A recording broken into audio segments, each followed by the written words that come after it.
So, when do you want to get married? Have you thought about marriage together? What about you? Sure, is good, but I'm a bit short on cash. As you know, because my only labor only pays me $5 every month, so it's a bit hard to pay. Okay. But you won't leave me, right? Regardless of whether I'm rich or poor. Um, I don't think so.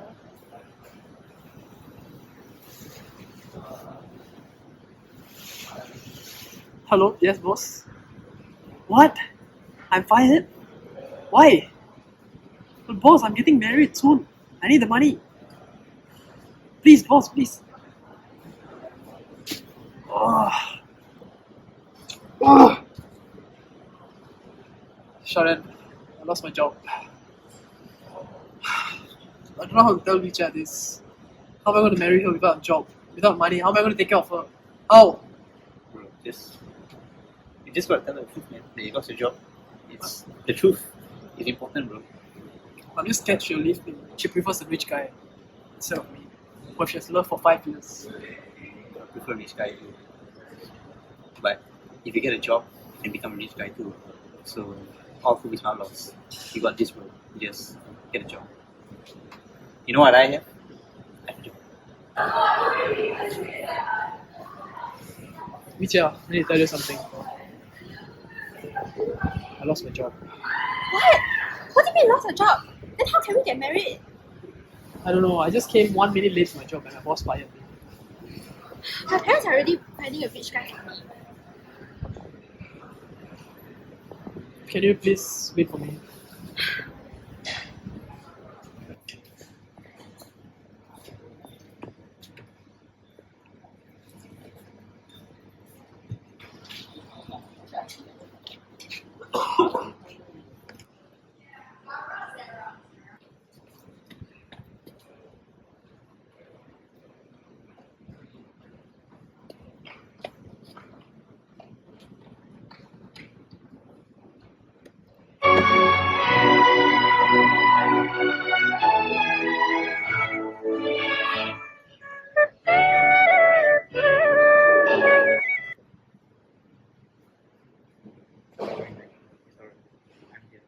It's alright.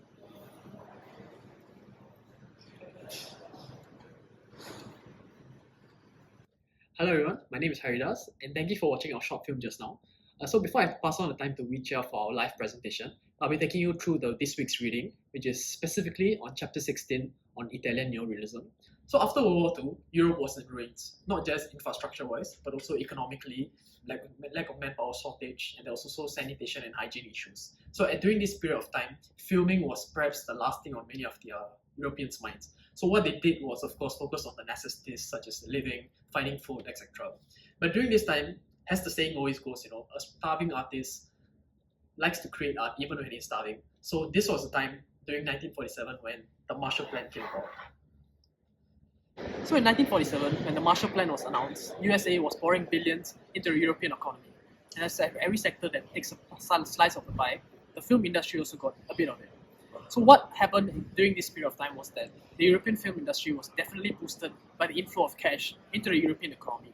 So during this period, Hollywood was playing a major role in negotiations between the US government and the European markets. Hollywood had this agenda that they really wanted the European market. So they had to firstly convince the US government. And what did they do?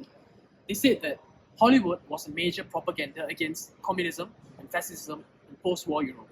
So as American films flooded the European market, more and more Hollywood films were being released in the domestic European market. And what resulted in this? It resulted in European films having less domestic market and not having a market share, a slice of the pie in the European markets. And this led to local producers, directors, actors, many of the film industry complaining to their local governments that Hollywood was being overrunning the European industry. So in counter to this, what came about was two key things that the European governments implemented. The first of it was quotas on American film. Quotas such as the Italy's Androdi Law and Britain's New Films Act prohibited and limited the number of Hollywood films that can be released in Europe. The second one was the idea of co-productions. So what are co-productions? This was a time when local governments were incentivizing filmmakers to make films about their local countries and cultures. So for example, if I was an Italian and I wanted to direct a film, I'll be the director. So I went to ask my government some help, financial incentives. So what happened was that I got grants from the Italian government. So the idea of co-productions is that when makers, directors, producers, actors of different nationalities within the European market came together, they got grants from the various different governments. There was many grants being pulled in from different governments, and this definitely resulted in lessening of financial burdens for the producer. And of course, with the more financial grants and a higher budget, these films could film in a bigger spectacle and be more grand to compete with their Hollywood rivals. This led to the rise of Italian neorealism. You might be wondering, what is neorealism? As you saw in the short film previously, neorealism focuses on the very individual, minute, subtle aspects of an individual life.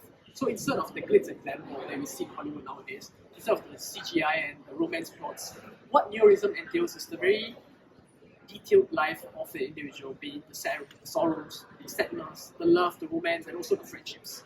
So this whole Italian neorealism emerged in Italy in the 1940s period. And the films associated with Italian neorealism are focused on showing Italy removed from fascist influence. And there are a few aspects that really are hallmarks of what a neorealist film is. The key features of neorealism. So we came up with almost 4 key features that every neorealist film must have.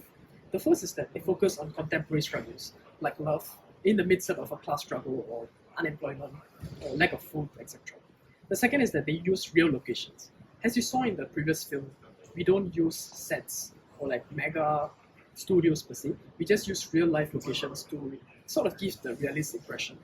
The next is that we use non-professional actors. None of the actors you saw just now were professional actors, just as in the case of many Italian neorealist films. They don't use professional actors, they just use people from everyday people that you know, maybe some coolie workers, factory workers. This to add an added sense of realism so that the audience might be able to feel the emotions that's coming out of this neorealist film.